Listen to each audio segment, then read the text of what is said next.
السلام علیکم ورحمۃ اللہ وبرکاتہ۔ محترم ناظرین کرام، آج ہم آپ حضرات کے سامنے رمضان المبارک کی عظمت، حرمت اور فضیلت کے بارے میں گفتگو کریں گے۔ تو آئیے ویڈیو شروع کرتے ہیں۔ میرا نام عزیز الحق قاسمی اور آپ دیکھ رہے ہیں میرا یوٹیوب چینل عزیز الحق قاسمی کے نام سے، اور میں امید کرتا ہوں آپ تمام حضرت بخیر و عافیت سے ہوں گے۔ محترم ناظرین کرام، اللہ تبارک و تعالی نے اپنی تمام مخلوقات میں انسان کو اشرف المخلوقات بنایا۔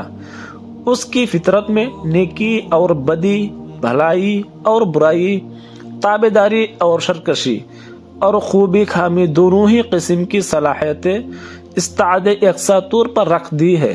اسی کا ثمرہ اور نتیجہ ہے کہ کسی بھی انسان سے اچھائی اور برائی دونوں ہی وجود میں آ سکتی ہے۔ ایک انسان سے حسنات بھی ممکن ہے اور سیئات بھی، اس کے باوجود کوئی سیئات اور معصیت سے مجتنب ہو کر اپنی زندگی اور اس کی قیمتی لمحات کو حسنات اور طاعات سے مزین اور آراستہ کر لے تو یہ اس کے کامیاب اور خالق و مخلوق کے نزدیک اشراف و کرام ہونے کی سب سے بڑی نشانی ہے۔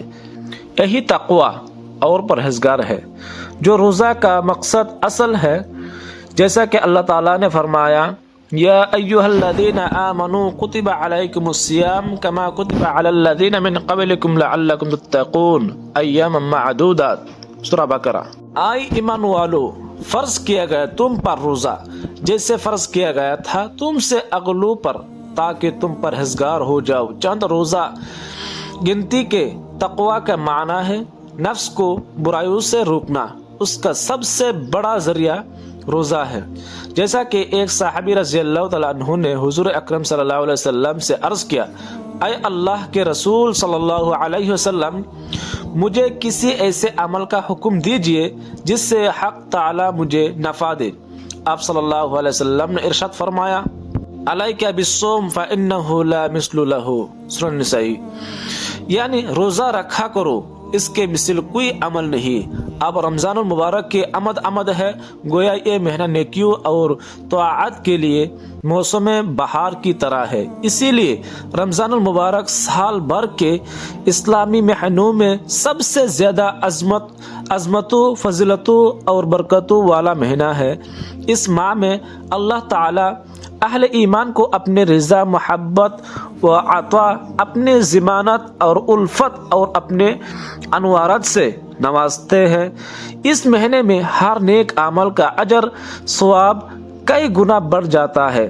اس ماہ میں جب ایماندار ایمان اور احتساب کی شرط کے ساتھ روزہ رکھا جاتا ہے تو اس کی برکت سے پچھلی زندگی کے تمام صغیرہ گناہ معاف ہو جاتے ہیں، اور جب رات کو قیام تراویح اسی شرط کے ساتھ کیا جاتا ہے تو اس سے بھی گزشتہ تمام گناہ معاف ہو جاتے ہیں۔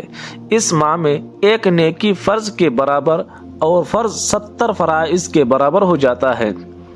اس ماہ کی ایک رات جیسے شب قدر کہا جاتا ہے، وہ 1000 مہینوں سے افضل قرار دی گئی ہے۔ رمضان کا روزہ فرض اور تراویح کو سنت مؤکدہ بنایا ہے۔ یہ صبر کا مہینہ ہے، یہ صبر کا بدلہ جنت ہے، یہ ہمدردی اور خیر خواہی کا مہینہ ہے۔ اس میں مومن کا رزق بڑھ دیا جاتا ہے۔ اس میں روزہ افطار کرنے والے کی مغفرت، گناہوں کی بخشش اور جہنم سے آزادی کے پروانے کے علاوہ روزہ دار کے برابر ثواب دیا جاتا ہے، چاہے وہ افطار ایک کھجور یا ایک گھونٹ پانی سے ہی کیوں نہ ہو کرے۔ ہاں، اگر روزہ دار کو پیٹ بھر کر کھلایا پلایا تو اللہ تعالیٰ اس سے حوض کوثر سے ایسے پانی پلائیں گے جس کے بعد وہ جنت میں داخل ہونے تک پیاسا نہ ہوگا۔ اس ماہ کا پہلا عشرہ رحمت، دوسرا مغفرت، تیسرا جہنم سے آزادی کا ہے۔ جس نے اس ماہ میں اپنے ماتحتو کے کام میں تخفیف کی تو اللہ تعالی اس کے بدلہ اس کی مغفرت اور اس سے جہنم سے آزادی کا پروانہ دیں گے۔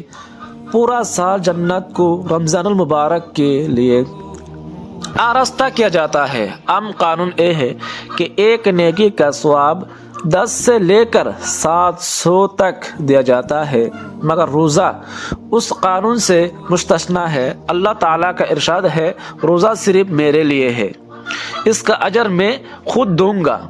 روزہ دار کو 2 خوشیاں ملتی ہے، ایک افطار کے وقت کہ اس کا روزہ مکمل ہوا اور دعا قبول ہوئی، اللہ تعالیٰ کی نعمتوں سے روزہ افطار کیا، اور دوسری خوشی جب اللہ تعالیٰ سے ملاقات ہوگی۔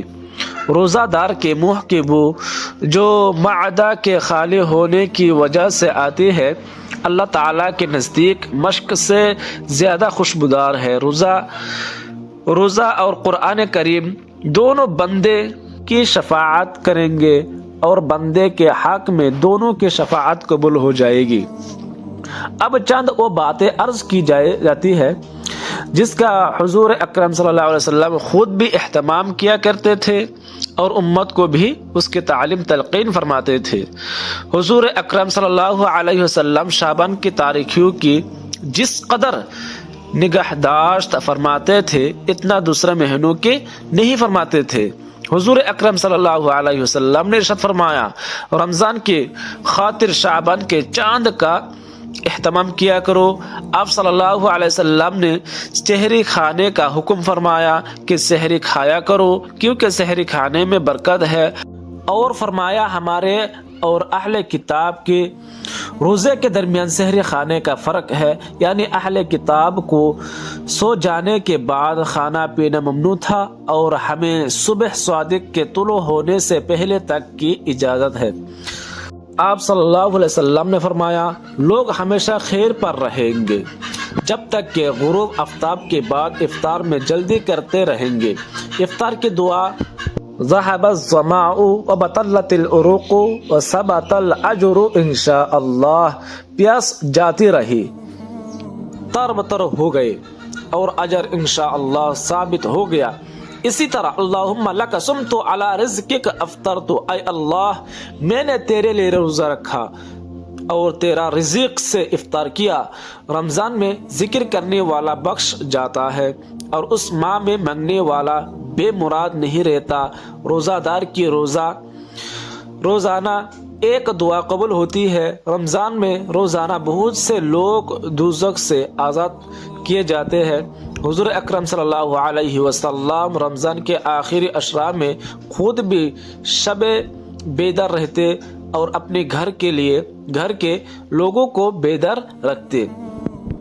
حضور اکرم صلی اللہ علیہ وسلم نے فرمایا، شب قدر کو رمضان کے آخری اشرا میں تلاش کرو۔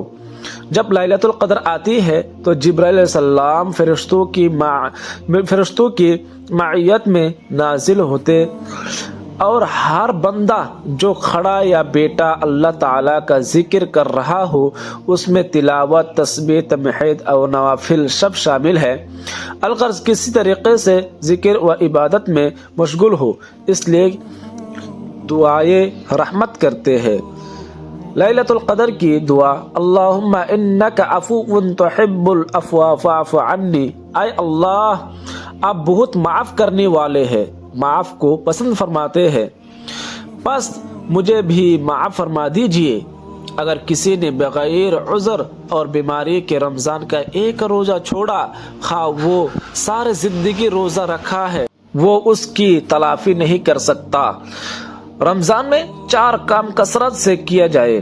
2 کام جن سے اللہ راضی ہوتے ہیں، لا الہ الا اللہ کی کثرت، 2 استغفار زیادہ سے زیادہ پڑھا جائے۔ 2 کام جو ہر انسان کی ضرورت ہے، اللہ تعالیٰ سے جنت کا سوال کیا جائے اور جہنم سے پناہ منگی جائے۔ تراویح کے بارے میں آپ صلی اللہ علیہ وسلم کا ارشاد ہے، جس نے ایمان کے جذبے سے اور ثواب کی نیت سے رمضان کا روزہ رکھا اس سے پہلے گناہ بخش دیے جائیں گے، اور جس نے رمضان کی راتوں بقیام کیا ایمان کے جذبے اور ثواب کی نیت سے اس کے پہلے گناہ بخش دیے جائیں گے۔ یہ اعتکاف کے بارے میں آپ صلی اللہ علیہ وسلم نے فرمایا جس نے رمضان میں آخری 10 دن کا اعتکاف کیا اس کو 2 حج اور 2 عمرے کا ثواب ہوگا۔ دوسری حدیث میں ہے کہ جس نے اللہ تعالیٰ کی رضا جوئی کی خاطر 1 دن کا بھی اعتکاف کیا، اللہ تعالیٰ اس کے اور دوزخ کے درمیان ایسی 3 خندقیں بنا دیں گے کہ ہر خندق کا فیصلہ مشرق و مغرب سے زیادہ ہوگا۔ رمضان میں قرآن کریم کا دور اور جو 2 سخاوت کی جائے اس کے لیے کہ آپ صلی اللہ علیہ وسلم نے جو سخا میں تمام انسانوں سے بڑھ کر تھے، اور رمضان میں آپ صلی اللہ علیہ وسلم کی سخاوت بہت بڑھ جاتی تھی۔ حضرت جبرائیل علیہ السلام رمضان کی ہر رات میں آ کر آپ صلی اللہ علیہ وسلم سے قرآن کریم کا دور کیا کرتے۔ روزہ کی حالت میں بےہودہ باتوں مثلا غیبت، گالی گلوچ، لعن طعن، غلط تمام گناہوں سے پرہیز کیا جائے، ورنہ سوائے بھوکا پیاسا رہنے کے کچھ حاصل نہ ہوگا۔ اگر کوئی دوسرا آ کر ناعشہ بات کرے تو یہ کہہ دے کہ میں روزہ میں ہوں، کیونکہ روزہ ڈھال ہے جب تک کوئی اس کو پھاڑے نہیں، اور یہ ڈھال جھوٹ اور غیبت سے پڑ جاتی ہے۔ یہ مہینہ گویا ایماندار ایمان اور عمل کو ریچارج کرنے کے لیے آتا ہے۔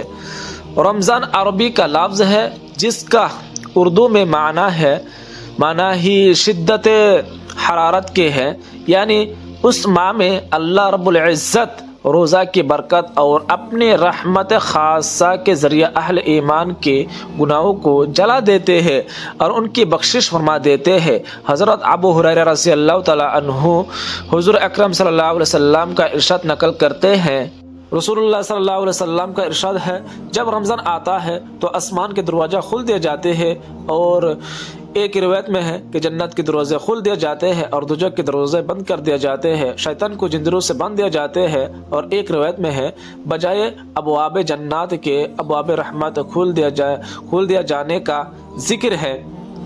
قاضی عیاض رحمۃ اللہ علیہ فرماتے ہیں کہ یہ حدیث ظاہری معنوی پر بھی محمول ہو سکتی ہے، لہذا جنت کے دروازوں کا کھلنا اور دوزخ کے دروازوں کا بند ہونا اور شیطانوں کا قید ہونا اس مہینے کے آمد کی اطلاع اور اس کی عظمت، حرمت و فضیلت کی وجہ سے ہے۔ شیطان کا بند ہونا اس لیے ہو سکتا ہے کہ وہ اہل ایمان کو وسوسہ میں مبتلا کر کے ایمانی اور روحانی اعتبار سے پہنچا سکے، جیسا کہ دستور زمانہ بھی ہے کہ جب کوئی اہم موقع ہوتا ہے تو خصوصی انتظامات کیے جاتے ہیں، تمام شر پسندوں کو قید کر دیا جاتا ہے تاکہ وہ اس موقع پر کوئی رخنہ و فتنہ پیدا نہ کرے، اور حکومت اپنے حفاظتی اور دستوں کو ہر طرف پھیلا دیتی ہے۔ یہی حال رمضان المبارک میں بھی ہوتا ہے کہ شیطانوں کو قید کر دیا جاتا ہے، اور اس سے مجازی معنی بھی مراد لیا جا سکتے ہیں، کیونکہ شیطان کا ایکسنا اس مہینے میں کم ہو جاتا ہے، اس لیے گویا وہ قید ہو جاتے ہیں۔ اور یہ بھی ممکن ہے کہ جنت کے دروازے کھولنے سے مراد یہ ہو کہ اللہ تعالیٰ اپنے بندوں پر طاعت اور عبادت کے دروازے اس ماہ میں کھول دیتا ہے۔ یہی وجہ کہ جو عبادتیں کسی اور مہینے میں عام طور پر موقع نہیں ہو سکے، عموماً رمضان میں بآسانی ادا ہو جاتی ہے، یعنی روزے رکھنا، قیام کرنا وغیرہ۔ مسلم آز برکات رمضان۔ الغرض رمضان المبارک کی بڑی فضیلت ہے، اسی وجہ سے کہا گیا کہ اگر لوگوں کو رمضان المبارک کی ساری فضیلتوں اور برکتوں کا پتہ چل جائے تو وہ تمنائیں کریں گے کہ کاش سارا سال رمضان ہو جائے۔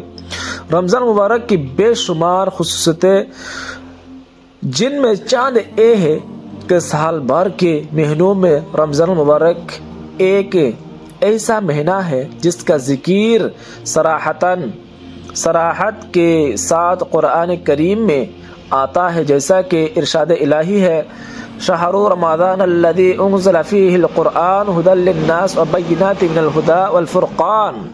رمضان وہ مبارک مہینہ ہے جس میں قرآن نازل کیا گیا، جو لوگوں کے لیے رہنما، ہدایت اور حق و باطل میں تمیز کرنے کا ذریعہ۔ بس جو کوئی یہ مبارک مہینہ پائے، اس سے چاہے کہ وہ اس کے روزے رکھے۔ اور اسی ماہ کو شب قدر میں لوح محفوظ سے آسمان دنیا پر مکمل قرآن کریم کا نزول ہوا، جیسا کہ ارشاد خداوندی اِنَّا أَنزَلْنَاهُ فِي لَيْلَةِ الْقَدْرِ وَمَا أَدْرَاكَ مَا لَيْلَةُ الْقَدْرِ لَيْلَةُ الْقَدْرِ خَيْرٌ مِّنْ أَلْفِ شَهْرٍ تَنَزَّلُ الْمَلَائِكَةُ وَالرُّوحُ فِيهَا بِإِذْنِ رَبِّهِم مِّنْ كُلِّ أَمْرٍ سَلَامٌ هِيَ حَتَّى مَطْلَعِ الْفَجْرِ۔ بے شک ہم نے قرآن کو شب قدر میں نازل کیا، اور آپ کو کچھ معلوم ہے کہ شب قدر کس سے کہتے ہیں؟ شب قدر 1000 مہینوں سے بہتر ہے۔ اس رات میں فرشتے اور روح اپنے رب کے حکم سے ہر معاملہ لے کر حاضر ہوتے ہیں۔ یہ رات سراسر سلامتی وہ یعنی اس کی خیر و برکت صبح طلوع فجر تک رہتی ہے۔ گویا رمضان اور قرآن کریم دونوں کا آپس میں گہرا تعلق ہے کہ قرآن رمضان میں آیا تو رمضان کا تذکرہ قرآن کریم میں آیا۔ اس لیے بعض علماء فرماتے ہیں کہ رمضان اور قرآن کا جسم اور روح کا ساتھ تعلق ہے۔ رمضان جسم ہے تو قرآن کریم روح ہے۔ ماہ سیام تیرا کیوں نہ ہو احترام، کہ نازل ہوا تجھ میں اللہ کا کلام۔ اس لیے ہمارے اکابر نے رمضان میں روزہ اور تراویح کے بعد قرآن کریم کی تلاوت کو سب سے بہتر عبادت فرمایا۔ رمضان کی ہر رات ایک منادی اعلان کرتا ہے، یا باغی الخیر، آئے خیر کے طالب آگے بڑھ، آئے شر کے طالب رخ جا، یعنی خیر کے متلاشی، اللہ تعالیٰ کی رضا والے کاموں میں مشغول ہو اور اس کی نافرمانی اور گناہوں سے باز آ جا۔ یہی وجہ کہ اس کا اثر اور ظہور ہر آدمی اپنی آنکھوں سے دیکھتا ہے کہ رمضان میں اہل ایمان کا عموماً رجحان اور میلان نیکیوں اور عبادت کی طرف زیادہ ہو جاتا ہے۔ ایک مرتبہ نبی کریم صلی اللہ علیہ وسلم نے ارشاد فرمایا، ممبر کے قریب ہو جاؤ۔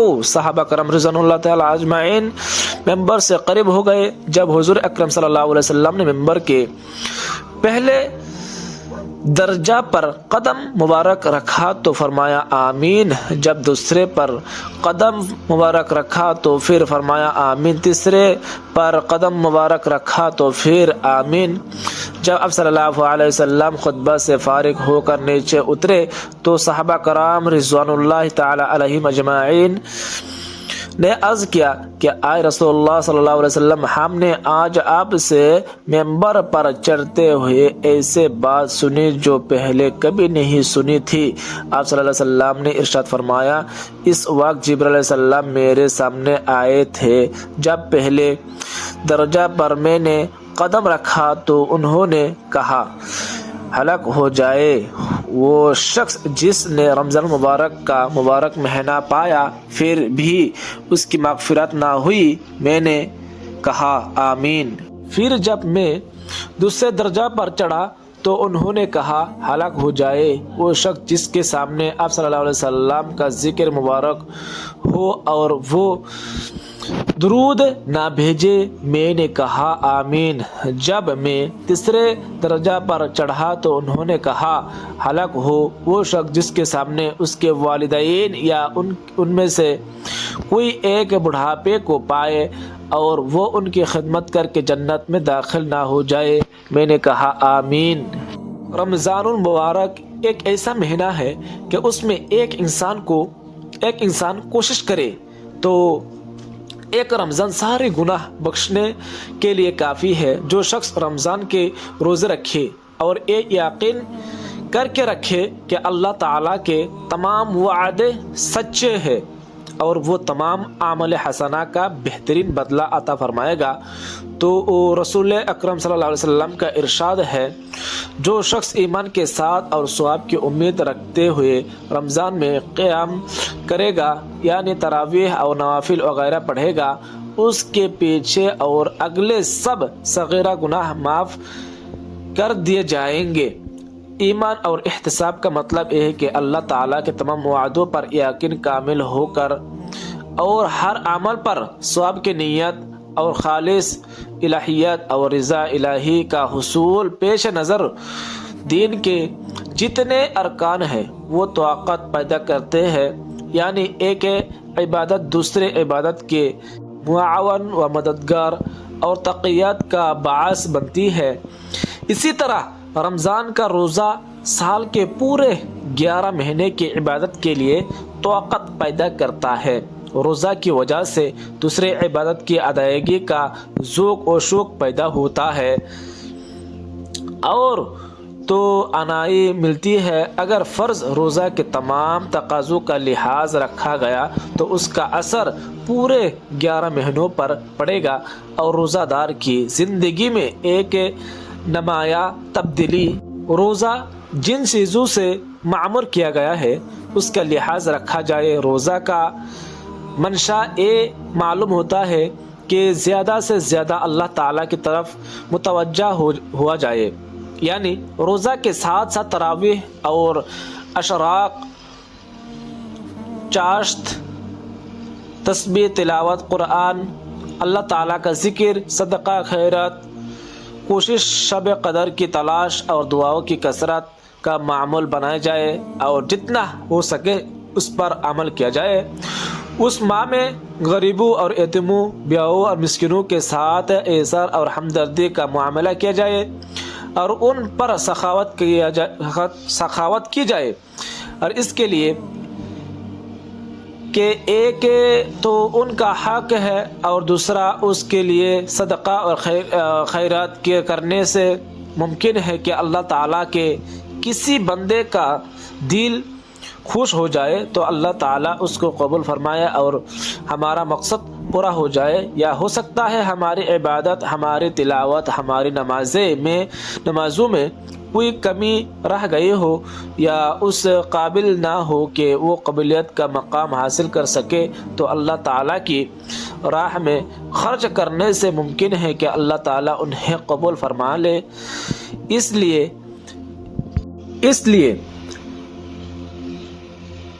اس ماہ میں ہمیں پوری طرح خیرات اور صدقات کی طرف متوجہ ہونا چاہیے۔ بہرحال اس کی عظمتوں، برکتوں اور خصوصیتوں کا تقاضا ہے کہ اس کی حرمت کا پورا لحاظ رکھے کہ رمضان اللہ تعالیٰ کا شاہی مہمان ہے جو ہمارے پاس بوجھ بن کر نہیں، رحمت کی موج بن کر آتا ہے، اس لیے اس کے منافق کوئی کام نہ کرے۔ علماء نے لکھا ہے کہ ایک یہودی نے اپنے بیٹے کو رمضان کے دن میں کھاتے دیکھا تو اس سے مارا کہ تو نے اس کی حرمت کو باقی نہ رکھا۔ کہتے ہیں کہ پھر اسی ہفتہ اس کا انتقال ہو گیا تو شہر کے کسی عالم نے خواب میں دیکھا کہ وہ جنت میں ہے۔ تعجب سے پوچھا، میاں تم یہاں کیسے؟ تو انہوں نے کہا، جب میرے موت کا وقت آیا تو حرمت رمضان کی وجہ سے مجھے کلمہ پڑھا کر مشرب اسلام کر دیا گیا اور الحمدللہ میرے خاتمہ ایمان پر ہوا۔ اللہ تبارک و تعالی ہمیں رمضان المبارک کی قدر کرنے کی توفیق عطا فرمائے، ہماری تمام عبادت کو قبول فرمائے اور آخرت میں حضور صلی اللہ علیہ وسلم کی شفاعت کے طفیل جنت الفردوس نصیب فرمائے، آمین یا رب العالمین۔ وصلی اللہ تعالی علی خیر خلقہ سیدنا محمد وعلی آلہ واصحابہ اجمعین۔ اور بیان میں کچھ سیکھنے کو ملا، کچھ جاننے کو ملا، تو انشاءاللہ چینل کو سبسکرائب کر دیجئے گا، لائک کر دیجئے گا اور کمنٹ بھی کر دیجئے گا ایک اچھے سے۔